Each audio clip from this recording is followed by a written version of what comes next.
हुजूर फरमाने लगे, लोगों सुनो, मैंने रात ख्वाब देखी है, ख्वाब में मैंने दूध पिया है। हुजूर सैयद आलम अलैहिस्सलाम फरमाने लगे, ये सही हदीस में मौजूद है बुखारी में, फरमाया मैंने इतना पिया है दूध, इतना पिया है कि मेरे नाखूनों से भी नजर आने लगा। हुजूर फरमाने लगे दूध फिर भी बच गया।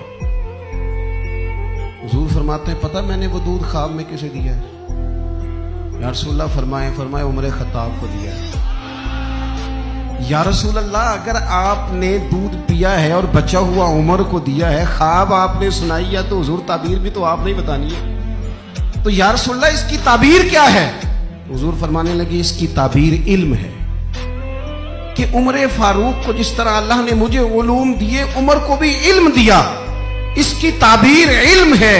ये पता है दूध और इल्म की आपस में तशबीह क्या है? हमारे मुफस्सिरीन फरमाते हैं, जिस तरह दूध जिस्मानी ग़िज़ा है ना, इल्म रूहानी ग़िज़ा है।